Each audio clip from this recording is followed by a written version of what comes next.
We have been hunting this submarine, the U-505, for about a week. And it was a game of hide and seek, and those things always are. And we got close to him several times, and he got away from us. Well, finally, on Sunday, June 4th, just at noon, we ran right over the U-505 with our destroyers, got him on our sonar, and we went on night guard, what we call it. Everybody has to be noiseless, and we put here, even here in the garden, the signals of the plastics. Well, then we went slowly up to 11 meters, it's the periscope depth. I went up to the conning tower and threw the periscope out, and I saw 5 destroyers around me, in a very good position, and 10 or 12 airplanes in the air, and far off the carrier. And then we fired 2 torpedoes, and down as far as we could. But I think in the clear water, the airplane, which is very good to share at least, and so they spotted that point, the gunfire, and the destroyers that easy to go across the line and face the depth charges, and they think they're good. depth charged them, shook them up very badly, and forced them to surface. After a couple of seconds, everything was falling out. You see that if you are hit in the boat with depth charges, everything is shaking in here. The electric light was out. The heat controller fell out. We only can guess how deep we were. I think about 220, 230 meters. Slowly blew on and came out of the water like a thaw. So we couldn't control it. Now there's the first one out of the conning tower. And saw the situation. Still the 5 destroyers around us, a couple of scenes in the air, and they were shooting at the boat.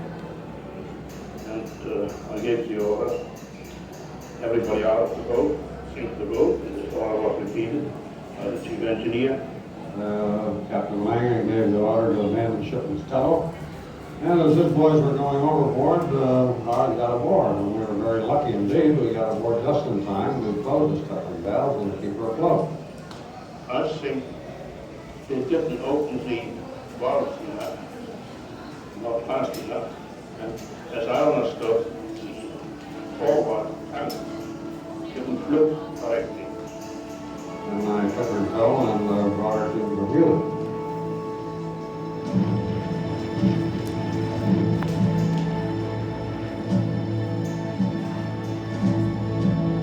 The Second World War was the bloodiest war mankind has ever fought, claiming over 50 million lives. In places, it brought out the worst in human nature, and in places, the best of the human spirit. It was a war where true evil, armed with the most terrifying war machine the world had ever seen, sought to extinguish the flame of democracy and dignity for all. Against this onslaught of the tyrants and the dictators stood young men and women who just months earlier had been school teachers, farmers, factory workers, or students. When Captain Daniel Gallery and his task group put out to sea, it was to a battlefield that was vast, hostile, and unforgiving of mistakes.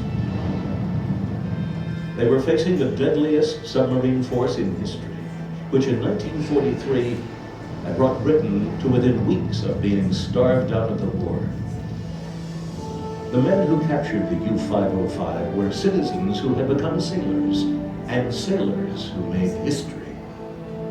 In the end, the war was won, not by generals and admirals, but by countless acts of individual courage and sacrifice.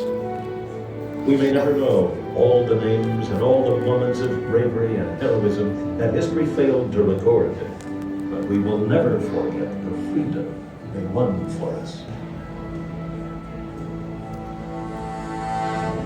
In the waning days of the Battle of the Atlantic, the fight became a rout.